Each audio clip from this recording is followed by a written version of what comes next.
Parabéns aí pelo evento, é uma alegria estar com vocês para discutir essa temática. Quem tiver já o aplicativo, por favor, baixar, e se quiser acompanhar, no meio da fala, como é muito curto, eu vou poder referenciar um artigo que está lá, e valeria a pena, quem não tem, colocar na página aí o indicador para que a pessoa possa baixar esse artigo sobre MCDAC. Muito bem, Ademir Piccoli começou com essa nossa invasão, quase uma invasão tecnológica, e eu fui atrás disso no Tribunal de Santa Catarina e na Universidade Federal do Vale do Itajaí, Universidade do Vale do Itajaí, Univale. Lá nós temos um laboratório chamado SPIN Law Lab, e nesse laboratório nós investimos em pesquisa com tecnologia vinculada ao Poder Judiciário e, genericamente, à legislação, ao direito. O que aconteceu? Alguns colegas meus, e eu falo do Marcelo Pisolati, que é meu colega de graduação, meu colega de tribunal como assessor, meu colega no mesmo concurso, o Marcelo Pisolati chega um dia para mim e diz assim: Piccoli, mas vem cá, me falaram que estás pesquisando tecnologia. Tu acha que uma máquina pode julgar melhor ou igual a mim? Eu disse sim e não. Não, porque eu não tenho a capacidade empática da máquina. Tem decisões que ela não consegue replicar ainda. Mas boa parte do trabalho que você faz, Marcelo Pisolati, como juiz titular de uma vara bancária, eu posso dizer com toda certeza que a máquina não faz igual a você, ela faz melhor. Porque ela não erra.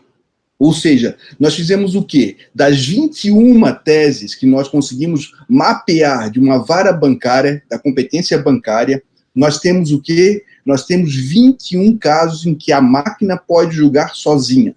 Sozinha em que sentido? Eu não tenho uma decisão pré-pronta, eu não tenho uma decisão que é dada, eu tenho uma decisão que é construída, e esse é o nosso desafio lá no laboratório, de fazer uma construção em que nós tenhamos a possibilidade de fazer uma análise genérica, e no caso de bancária conforme a STJ, modulando isso para cada julgador. E é nisso que nós trabalhamos com o MCDAC, uma metodologia que é utilizada por nós, pelo Otacílio Isaías da Rosa, o Alexandre Mendes, o Jaime de Paulo, ou seja, nós estamos trabalhando com o MCDAC para dar um conteúdo em que nós tenhamos uma entrada humana, uma saída humana, e nós mostramos isso num artigo em que você pode ter acesso ali sobre MCDAC, e nesse artigo nós temos a possibilidade de mostrar como nós fizemos isso num caso simples, que é de guarda de infância e juventude. Com esse caso simples de guarda da infância e juventude, nós ensinamos a máquina a julgar, ensinamos a máquina a partir das decisões que eram minhas, e isso fez um impacto muito grande, porque depois de 1.308 tentativas, o nosso algoritmo respondeu a decisão 100% de acurácia. É um caso simples, é um caso de guarda, mas é muito significativo. Bom, o que você tem que eu estou falando de ação bancária e não estou falando de plano de saúde? Porque isso nós escalamos já há um certo tempo, e com o plano de saúde nós buscamos fazer o que? Algo mais enriquecido, por assim dizer.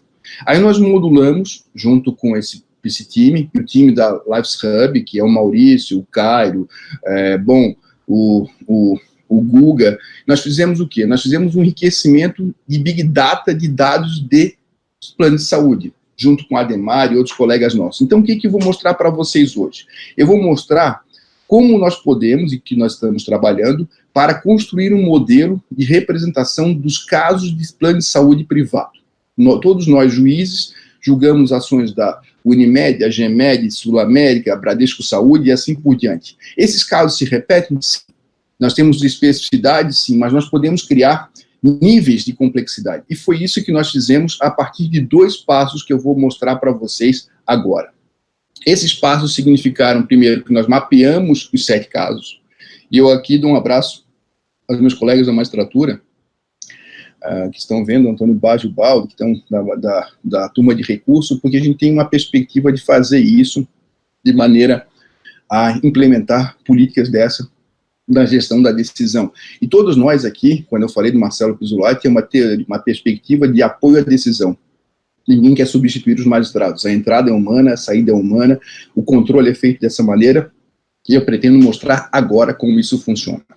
Nessa perspectiva, o que nós temos? Nós temos a ideia de, primeiro, ter uma grande base de dados para utilização e que nós não passamos dificuldades. E aí eu vou mostrar para vocês agora o que a gente faz onde é que a gente busca dados? Em 2 lugares específicos. A gente busca dados em um BI, que é o BI que vocês devem estar vendo na tela agora, que é o BI da Lives Hub, que é uma empresa de Florianópolis, Santa Catarina, que trabalha com dados médicos. A Lives Hub tem acesso a uma quantidade significativa de dados de saúde, e isso nos fez a possibilidade de mostrar, acho que eu mostrei errado, fiz aqui alguma coisa errada no meu computador, mas acho que agora deu certo. Né? Eu mostrei certinho? Não Mostrei ainda, então eu vou mostrar aqui certinho para vocês a ideia de mostrar o que é um BI nessa área. Então está aqui a ideia de mostrar onde é que está? Já vou, perdão. Já está aqui, já mostrei para vocês, e estou compartilhando agora, rapidinho. Então, aqui nesse compartilhamento, vou mostrar um Power BI que se tem sobre dados vinculados à saúde, em que eu consigo buscar desde a quantidade de pessoas, procedimentos, custo de procedimentos, quanto é que custa na concorrência, ou seja, eu tenho um grande mecanismo de gerência de dados para o Poder Judiciário e também para as empresas, com a finalidade maior ainda de fazer uma possibilidade de ODRs, ou seja, que eu tenha uma mediação online. Com isso feito, eu tenho um enriquecimento de dados. Eu busco jurisprudência aonde? E eu aprendi com o Ricardo Fernandes 2 mecanismos de fazer isso. Um mecanismo de cima para baixo, de baixo para cima. Nós decidimos fazer o quê? É mais trabalhoso, é mais complicado, é mais demorado, mas nós estamos ensinando a máquina de baixo para cima. Eu estou pegando as decisões do STJ, usando como parâmetro, e construindo as decisões de cada julgador. Ou seja, de baixo para cima eu tenho uma acurácia maior, eu tenho mais trabalho, eu tenho que ensinar o algoritmo durante o algoritmo mais tempo, mas isso funciona. Onde eu tenho buscado dados? A Digesto tem sido uma parceira muito grande. Nós temos aqui gente séria trabalhando com uma base de dados de jurisprudência qualificada, com um alto grau de acurácia. E aí eu fui para o segundo momento, que é pensar como construir esse algoritmo. E a construção desse algoritmo, antes de mostrar isso de maneira definitiva para vocês, eu quero apontar como isso acontece numa página aqui. Esse aqui é um desenho do nosso modelo. Esse modelo dará o número do processo. Aqui eu coloquei em maneira geral, eu tirei o nome do processo para não expor. Qual a natureza, o nome da pessoa, e no final dele, aqui no canto direito, você consegue ver uma análise que é uma análise vinculada às possibilidades ou não de uma decisão favorável ou desfavorável. E isso faz com que a gente tenha um segundo momento do contexto analisado. E esse contexto analisado dá um número. E esse número aqui, nesse caso, é de 49% de perder a ação conforme 2 critérios.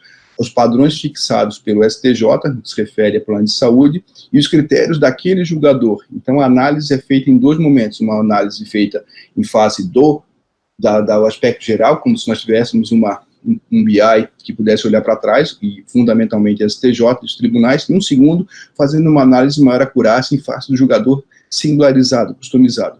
Com isso, nós fazemos uma divisão do que significa o plano de saúde contratado, os pontos fortes, os pontos fracos, ou seja, onde o julgador teria a possibilidade de analisar e verificar se há capacidade de perder ou ganhar, ou seja, quais os pontos, quais as entidades devem ser conferidas. O plano de saúde é regional, é nacional, tem cobertura ou não é cobertura, tem urgência ou não tem urgência, e com isso eu faço uma análise tanto do sujeito, do caso, do plano de saúde contratado, quanto uma análise documental dos próprios autos. E aí eu vou criar numa curva de aquilo que é desejado, aquilo que é excelente, aquilo que é tolerado, que será construída com o julgador, uma possibilidade de obter uma maior acurácia. Então, é nesse sentido que nós temos construído uma lógica em que a tecnologia vem para criar, em apoio à decisão judicial, criar mecanismos pelos quais os julgadores possam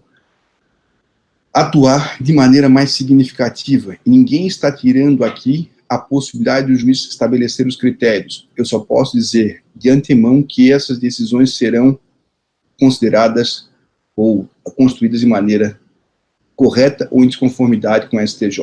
Num projeto em que eu tenho aqui, que eu encaminhei para a Kate Saboia, que é nossa juíza lá no Rio Grande do Norte, colega nossa que pesquisa tecnologia, nós fizemos uma proposta para criar uma API vinculada ao PJE, para que nós tenhamos a possibilidade, quando sentenças judiciais, por exemplo, em matéria penal, forem em desconformidade com as súmulas do STJ e do STF, pudéssemos destacar numa cor diferenciada na própria sentença. Então, esse projeto agora, com o corona, está um tanto quanto paralisado, mas é cada vez mais de criar em todo o Poder Judiciário uniformidade nos termos do artigo 926 do Código de Processo Civil.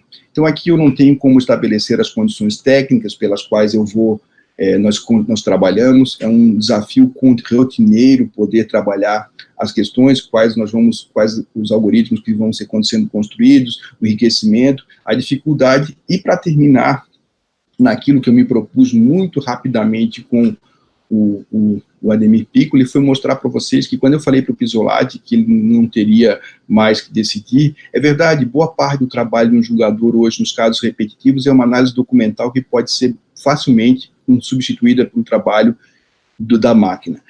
Isso não é novidade para quem pesquisa tecnologia. Nós temos um trabalho de ensinar a máquina sobre isso. Nós hoje fazemos esse protocolo com estagiários, com assessores, e a nossa ideia é substituir com um alto grau de acurácia pela máquina. E o reflexo disso tudo é como manter o julgador naqueles casos em que ele precisa de reflexão, de estudo, de uma análise empática, de poder decidir aqueles casos que de fato são casos destinados à decisão judicial. Qual é o nosso grande problema e um problema do Poder Judiciário como um todo? Nós temos hoje, em boa parte dos tribunais, gestores que não entendem o que é investir em tecnologia. Esse é o problema. Como nós temos, e eu não estou falando que eles não tenham boa vontade ou que eles estejam de má fé. O que eu estou definindo é que hoje, para que nós tenhamos um salto, uma alavanca tecnológica, nós precisamos entender que o desafio da tecnologia não pode ser feito exclusivamente por resultados como nós temos no velho padrão. Apostar em tecnologia que pode fazer a diferença. O artigo do presidente da OAB, com todo respeito a ele, que falando do investimento que se fez no Poder Judiciário, ele é um investimento que acaba não sendo investimento modulado em regras atuais, mas significa uma possibilidade a médio e longo prazo muito significativa e fundamentalmente com reflexos atuais. Fábio Porto, outros juízes têm feito iniciativas muito interessantes e muito pontuais no avanço tecnológico do Poder Judiciário. O que nós precisamos é um certo arrojo, um certo destemor dos gestores públicos para investir em tecnologia. E nesses tribunais Brasil afora, aqueles que são tidos como tecnológicos, em geral, são defenestrados, mantendo-se sistemas que não são atualizados. Até o próprio modelo de sistema é um tanto quanto defasado. Nesse sentido, o que eu quero apostar com vocês é que a universidade tem sido o nosso grande salto, lugar onde a gente tem pesquisado. Por quê? Porque a universidade faz com que o dinheiro encaminhado para esses projetos seja investido e tenhamos resultados nas entregas, mas nós não tenhamos a pressão dos TIs internos. Daí que me parece muito importante essa articulação com a universidade, como se fez na UNB, em outros locais, para que somente assim nós tenhamos o caso definido. O que eu quero mostrar para vocês é, eu com um pouco mais de atraso do que eu tinha pensado, a gente tem sempre que pivotar os nossos projetos, tem muitas iniciativas indo. O que eu posso dizer para vocês é que a inteligência artificial não é uma solução mágica. Eu tenho alguns colegas meus, quer dizer que eu vou colocar o processo dentro dos autos e ele vai sair a decisão? Eu disse, não é assim, não é o liquidificador digital, não é o liquidificador de inteligência artificial. O que a gente pode fazer é, se tivermos um pouco de boa vontade e paciência, de uma leitura básica, de entender a questão digital, entender como isso pode funcionar e buscar, talvez, na iniciativa tecnológica, uma saída mais do que necessária para enfrentamento das questões reiteradas do Poder Judiciário. A par disso tudo, eu tenho trabalhado aí com o Piccoli na ideia de nós fazermos assessores e apoio digital, e também na questão do apoio à decisão com recursos técnicos, como o Gabriel Bulhões, que é meu colega lá do Rio Grande do Norte, também tem trabalhado. Enfim, Para todos vocês que estão aí nos acompanhando, meu Instagram é Alexandre Moraes da Rosa, sou juiz de Santa Catarina, amigo do Piccoli, tenho mais 2 minutinhos para terminar o meu pitch, vender o meu peixe, como diz o Piccoli, mas dizer para vocês que quando eu era julgador, lá no 98, eu não tinha noção do que o mundo podia ser hoje. O que me causa muita tristeza, é que eu estou na magistratura há 22 anos, e eu uso o meu sistema, praticamente como eu uso o meu Word, eu não tenho mais do que automação. Eu tenho muito pouco de inteligência artificial na gestão, aliás, eu não tenho praticamente nada na gestão do meu dia a dia, e tudo que eu faço tem que ser fora do tribunal, porque dentro do tribunal, infelizmente, nós não temos uma mentalidade que tem um arrojo e risco. Pode dar tudo errado? Pode, mas quem não se arrisca não vai longe. Quem não se arriscou não foi à lua, quem não se arriscou não saiu do lugar, e esse é o desafio dos gestores que tenham coragem de enfrentar um novo. Marcelo Pisolati está apavorado, está assistindo aqui, e eu posso dizer para ele que eu vou acabar com a assessoria dele, porque ele vai ter que decidir questões interessantes e não ficar decidindo aquela matéria e saber qual é a média dos juros do Banco Central, porque isso a máquina procura, isso a máquina faz a conta, isso a máquina entrega a decisão. Muito obrigado, Piccoli pelo Enastic. Estaremos com você de novo lá em Brasília, quem está nos assistindo. Um grande abraço e estou à disposição também para responder perguntas. Muito obrigado, Alexandre. Parabéns pela tua palestra. Sim, eu tenho umas perguntinhas para te fazer. Posso? Claro, tem isso toda. Se não for eu, o bot responde. O bot responde. Mas o mais engraçado é que agora as pessoas também, quando mandam mensagem para mim, perguntam se sou eu ou sou o bot.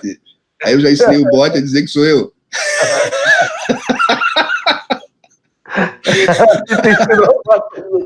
Boa. Vamos lá, Piccoli. Deixa eu te perguntar, mas responde tu, não passa pro bot, né? Tá bom. Na verdade, assim, tu falou da dificuldade, né?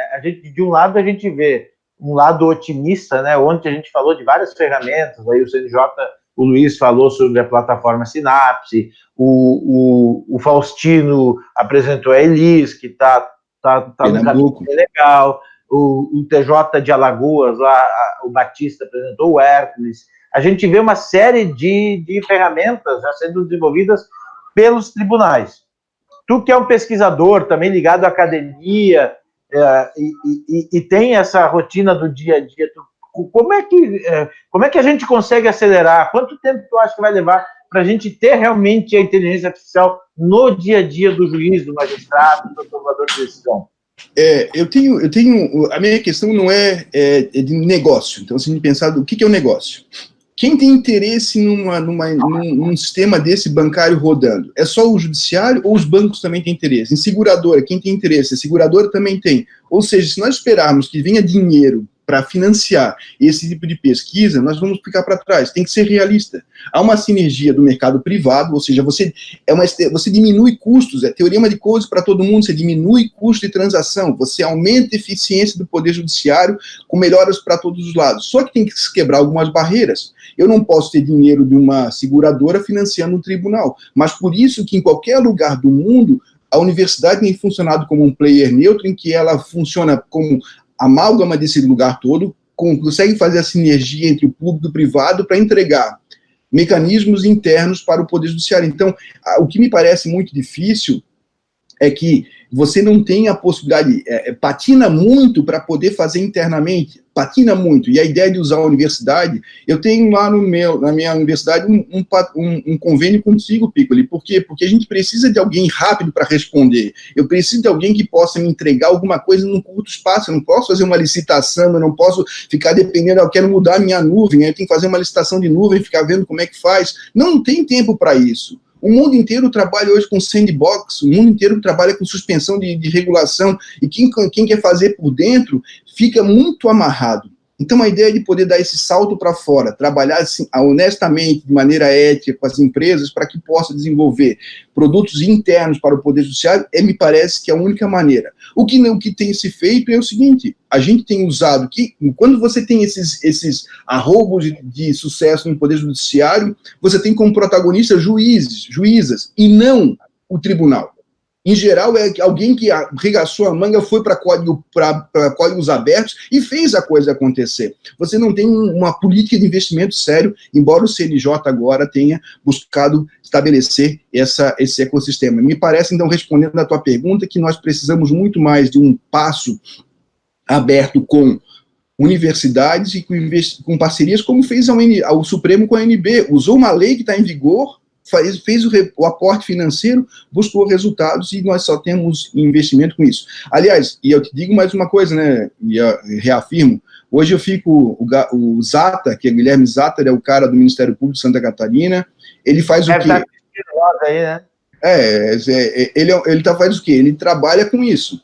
Você tem quantos tribunais que você tem juízes destacados só para isso? Pouquíssimos.